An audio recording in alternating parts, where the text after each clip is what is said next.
Hello guys, कैसे हैं आप सब लोग। आज हम इस वीडियो में बहुत ही इंपॉर्टेंट टॉपिक डिस्कस करने जा रहे हैं जो कि है relationship between the maximum usable frequency and skip distance. कुछ लोगों को तो अभी यही नहीं पता होगा कि मैक्सिमम यूजेबल फ्रीक्वेंसी और स्किप डिस्टेंस है क्या। उन लोगों के लिए पुरानी वीडियोस हैं, स्काई वेव प्रोपगेशन पर पुरानी वीडियोस बनी हुई हैं, जाइए आप वो सब वीडियोस देख लीजिए। कुछ लोगों को ये डाउट होता है कि ये वीडियोस है कहाँ। पूरा एक प्लेलिस्ट बनी हुई है एंटीना एंड वेव प्रोपगेशन पर, आप जाएंगे आप देखेंगे एंटीना एंड वेव प्रोपगेशन की प्लेलिस्ट में आपको सारी की सारी वीडियोस मिलेंगी। तो अब आपको ये पता लग गया है कि आपको पुरानी वीडियोस देखनी है और आपको बेसिक चीज़ें पता होनी चाहिए, जैसे कि FMUF क्या होता है, ठीक है, मैक्सिमम यूजेबल फ्रीक्वेंसी क्या होता है, स्किप डिस्टेंस क्या होता है, रिफ्रैक्टिव इंडेक्स क्या होता है, इसका फॉर्मूला कैसे डिराइव करा था हमने, ये पता होना चाहिए। फॉर्मूला क्या होता है रिफ्रैक्टिव इंडेक्स का। सो ये सब चीज़ें बहुत इंपॉर्टेंट है। अगर अभी तक नहीं देखा है, again and again I am saying, पुरानी वीडियोस देख लीजिए। सबसे लास्ट वीडियो है वेव प्रोपगेशन की और सबसे इंपॉर्टेंट वीडियो भी है। अभी तक हमने क्या करा था, ट्रांसमीटर और रिसीवर को कुछ डिस्टेंस पे रखा था, जो डिस्टेंस 500 किलोमीटर से कम था। उस केस में हमें जो अर्थ है वो स्ट्रेट दिखती है। तो हमने स्ट्रेट अर्थ के केस में FMUF और स्किप डिस्टेंस के बीच में रिलेशन ऑलरेडी फाइंड आउट कर लिया है।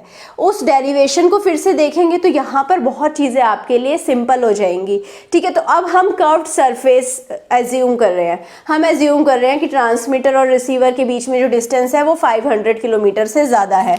पॉइंट ए पे मेरा ट्रांसमिटिंग एंटीना है, पॉइंट सी पे मेरा रिसीविंग एंटीना है, ठीक है।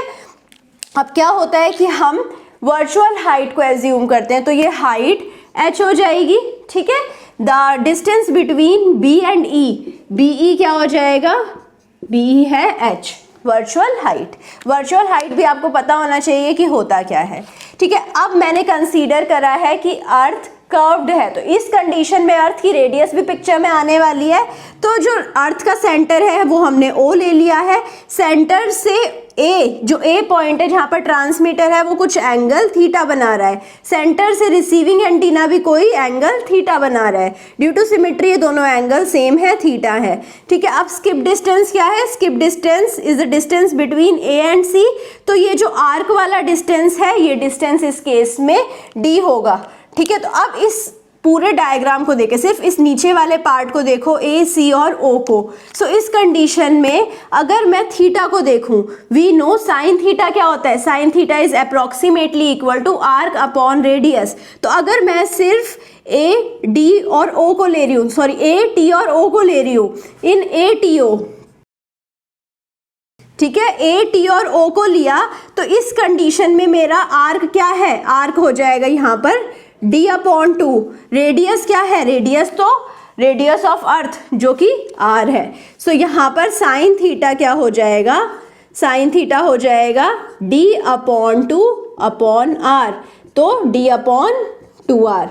तो ये हो जाएगा साइन थीटा, क्योंकि अब रेडियस बहुत बड़ा है, अर्थ का रेडियस बहुत ज़्यादा है in comparison to D। So sine theta बहुत छोटी वैल्यू आएगी। सो इसको मैं थीटा से इक्वेट कर देती हूँ। साइन थीटा बहुत छोटी वैल्यू पर थीटा से इक्वेट हो जाता है। अगर अब मुझे कॉस थीटा निकालना हो, कॉस थीटा क्या हो जाएगा, √1 माइनस साइन स्क्वायर थीटा, और I can say √1 minus theta square, ठीक है। तो अब इसको मुझे सिंप्लीफाई करना है, तो मैं क्या करूंगी, थीटा बहुत छोटी वैल्यू है, मैंने आपको ऑलरेडी बता दिया है थीटा बहुत छोटी वैल्यू है। तो यहाँ पर मैं इसे एक्सपेंड करूंगी, बायनोमियल एक्सपेंशन लगाऊंगी, तो 1 माइनस थीटा स्क्वायर अपॉन 2, सो 1 minus D upon 2R square upon 2, तो 1 minus D square upon 8R, ठीक है। थीटा की वैल्यू क्या हो जाएगी, थीटा स्क्वायर की वैल्यू क्या हो जाएगी, D square upon 8R simply. तो अब हमारे पास कॉस थीटा की वैल्यू आ गई है, ठीक है। अब हम आ जाते हैं इस ऊपर वाले ट्रायंगल में। म्यू क्या है, √1 minus 81n upon F square. ये रिलेशन मैंने आपको पुराने वीडियो में भी बताया था कि कॉस स्क्वायर आ जाएगा FC square upon FMUF square. ये रिलेशन हम 2 बार डिराइव कर चुके हैं, तो इसलिए again I didn't derive this. Okay, so अब हमें कॉस स्क्वायर आई पता होना चाहिए। कॉस स्क्वायर आई क्या है?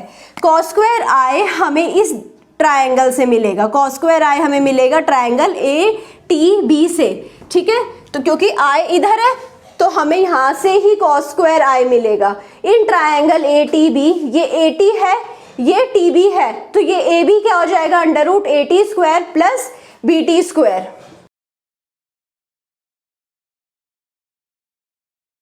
अब हमें फाइंड आउट करना है कि ए टी क्या है। ए टी क्या है यहां से ही देख लेते हैं। ए टी हमें इस ट्रायंगल से मिलेगा, ठीक है। तो A T upon A O क्या हो जाएगा? A T upon A O will be equal to theta, okay, और it will be equal to sine theta.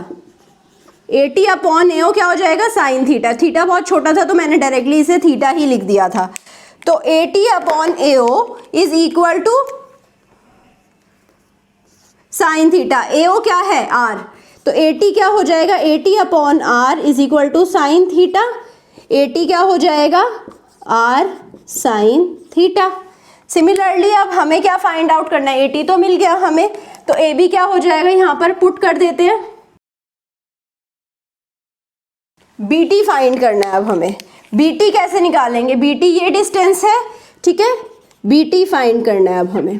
तो बी टी के लिए अगर मुझे टी ओ पता हो, टी ओ कैसे फाइंड आउट करेंगे? T O upon A O क्या हो जाएगा? कॉस ऑफ थीटा, ठीक है। तो T O upon A O क्या है? Cos of theta. A O क्या है? आर। तो ए ओ की जगह मैंने सीधा आर लिखा, तो टी ओ हो जाएगा आर ऑफ कॉस थीटा। मुझे निकालना क्या था? बी टी निकालना था। ये पूरा डिस्टेंस क्या है? ये बी, बी टी कैसे लिखेंगे? B T plus T O, B T plus T O क्या हो जाएगा मेरा? H plus R cos theta plus E T, ठीक है। तो B T plus T O plus E T, ये पूरा डिस्टेंस है vertical distance. E T plus T O क्या है? E T plus T O मेरे पास आर है, ठीक है। ये यहां से लेकर ये डिस्टेंस तो मेरा आर है, मुझे पता है रेडियस ऑफ अर्थ है। तो यहाँ पर अगर मैं ई टी में से टी ओ की वैल्यू माइनस कर दूं तो मुझे ई टी वैल्यू मिल जाएगी। मुझे मेन ये वैल्यू फाइंड आउट करनी है, ठीक है। बी ई तो पता है एच है, अगर मुझे ई टी पता लग गया तो मुझे सारी वैल्यूज पता लग जाएंगी, बी टी पता लग जाएगा। तो ई टी कैसे फाइंड आउट करेंगे? रेडियस आर में से अगर मैं ओ टी माइनस कर दूं, ठीक है, तो ई टी निकालना है। ई टी कैसे निकालेंगे? R minus T O, R minus R cos theta, ठीक है। तो ये मेरे को आ गया ई टी। बी टी क्या है? बी टी है E T plus B E. B E क्या है? H. So H plus R minus R cos theta. तो अब मेरे पास बी टी भी आ गया, बी टी की वैल्यू यहाँ पर रख देते हैं, H plus R minus R cos of theta square, ठीक है। अब हमारे पास साइन स्क्वायर थीटा है और कॉस स्क्वायर थीटा है। तो ए बी को हम कैसे लिखेंगे? ए बी हो जाएगा यहाँ पर under root R square theta square plus H plus R minus R cos theta square, ठीक है। तो यहाँ पर मैंने साइन थीटा को थीटा से इक्वेट कर दिया क्योंकि थीटा ऑलरेडी स्मॉल था, वी नो दैट। अब मुझे ए बी पता लग गया है, ए बी पता है, ये डिस्टेंस मुझे पता है, तो मैं कॉस ऑफ आई निकाल सकती हूँ। कॉस ऑफ आई क्या हो जाएगा? क्योंकि यहाँ पर मुझे कॉस स्क्वायर आई निकालना है, कॉस ऑफ आई क्या हो जाएगा? कॉस ऑफ आई होएगा बेस, बेस क्या है? B T. बी टी तो हमें पता है H plus R minus R cos theta upon hypotenuse, hypotenuse है ए बी। ए बी हम निकाल चुके हैं, under root R square theta square plus H plus R minus R cos theta square, ठीक है। अब हमें क्या करना है? थीटा की और कॉस थीटा की वैल्यूज पुट करनी है यहाँ पर और कॉस स्क्वायर आई करना है। कॉस स्क्वायर आई करेंगे तो सीधा it will be equal to F C square upon F M U F square. Cos square I is equal to F C square upon F M U F square, इसका square कर देते हैं तो H plus R minus R cos theta का square upon, ये under root हट जाएगा तो R square theta square plus H plus R minus R cos theta का होल स्क्वायर। अब मुझे तो डिस्टेंस, स्किप डिस्टेंस और एफ एम यू एफ के बीच में रिलेशन निकालना था, जिसके लिए मैं थीटा और कॉस थीटा की वैल्यू पुट कर दूंगी। तो F C square upon F M U F square क्या हो जाएगा, एच एज इट इज रहेगा, आर एज इट इज रहेगा, कॉस थीटा हमें पता है क्या है, 1 minus D square upon 8r। ठीक है, अब अपॉन आर स्क्वायर, थीटा क्या है, थीटा हमें पता है, थीटा है डी अपॉन 2r, सो यहाँ पर निकाला था theta is D upon 2r, so R square D square upon 4r square plus H plus R minus R 1 minus D square upon 8r, so यहाँ पर स्क्वायर।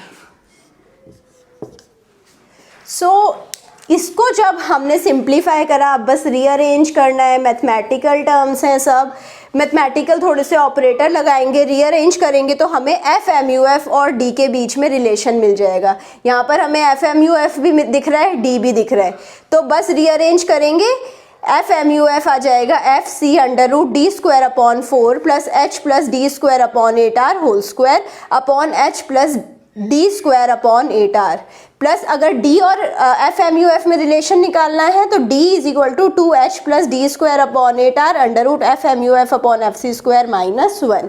ठीक है, अगर maximum value of skip distance निकालना है, it will be equal to under root 8HR, ये बहुत important parameter है।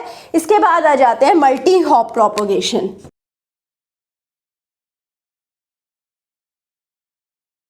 लॉन्ग डिस्टेंस कम्युनिकेशन में क्या होता है, जब हमारे पास लॉन्ग डिस्टेंस कम्युनिकेशन है, ये मेरा ट्रांसमीटर है, मेरा रिसीवर बहुत दूर पड़ा है, ठीक है, तो यहाँ से सिग्नल जब इसके पास तक जाएगा तो एटीन्यूएट हो जाएगा, हमारा सिग्नल बहुत दूर तक रिसीवर है तो उसके पास पहुंचेगा ही नहीं। तो उस केस में हम क्या करते हैं, बीच में एक और बेस स्टेशन बना देते हैं जहां पर एक ट्रांसमीटर और एक receiver both they are placed in the base station. तो यहाँ से सिग्नल जाता है, बेस स्टेशन के पास जाता है, बेस स्टेशन में ट्रांसमीटर होता है, वो सिग्नल को रिसीव करता है, फिर एम्पलीफाई करता है, प्रोसेस करता है, उसमें से नॉइज निकालता है, उसको फिर से सेंड कर देता है, अब ये फिर से रिसीवर के पास चला जाएगा।